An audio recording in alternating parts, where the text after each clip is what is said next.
Wednesday's sitting at the National Assembly brought the second reading of the Legal Practitioner Amendment Bill 2023 for scrutiny. The bill seeks to address the lack of access to legal aid and initiate disciplinary and standard practices for legal practitioners in the country. The Minister for Justice highlighted the importance of the bill in building strong legal practitioners in the justice system. Currently, it is nearly impossible for the disciplinary committee to sit and hear complaints brought before it due to the composition of its membership. As a result, the committee is inundated with its statutory rules. Also, it is difficult for some members of the society to afford service of a legal practitioner because of their poor financial conditions. Again, the society has high hopes on legal practitioners to represent them in various capacities, and thus the profession needs to be well regulated for effective and careful service delivery. Therefore, this bill seeks to empower the council, and council here means the General Legal Council, to establish such panel of disciplinary committee which shall consist of a judge of the High Court, a state law officer of not below the rank of a principal state counsel, and a legal practitioner of at least 10 years of standing, as opposed to what currently exists.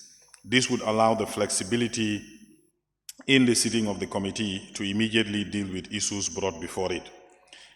During the reading, members of the National Assembly highlighted their concerns on the educational and training span of law practitioners and the bill's impact on young and future lawyers.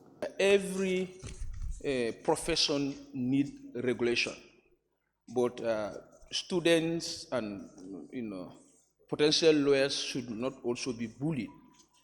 And for me, the process was not consultative, because yesterday, at the bar school page, I put this notice there for them to give us their input.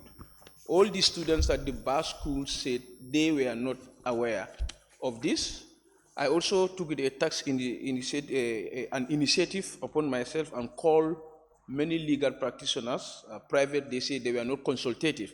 And in my opinion, Honorable Speaker, when we are preparing law, making law, it should be consultative, especially those people who are going to be affected by that law. You go to the University of the Gambia, you spend 4 years.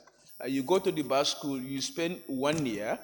You go from the bar school, you are called to the bar. Before you enroll, another 2 years.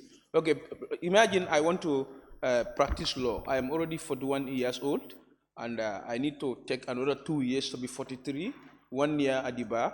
This is too much. So I think this needs to be regulated. Remember, this bill is for the legal practitioners. These are people deciding on the fate of someone's life. To go to jail or to spend the rest of your life in prisons. So therefore, the amendments are apt and welcoming. You need every requirement, you need every knowledge. And I'm a fervent believer that wisdom don't come at younger age. Wisdom is attained at 40 above.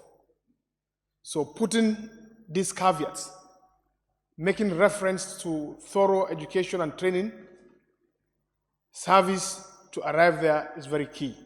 It only enriches our judicial system, more so to bestow trust and confidence in our judiciary. The Minister of Justice answered questions by NAMS, making clarification on the bill, which aims to provide equitable access to legal aid.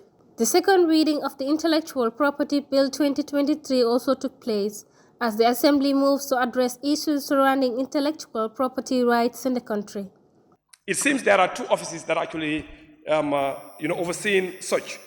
If you look at the Ministry of Tourism, that is dealing with copyright and other related matters, and then look at the Ministry of Justice, that is looking at industrial property.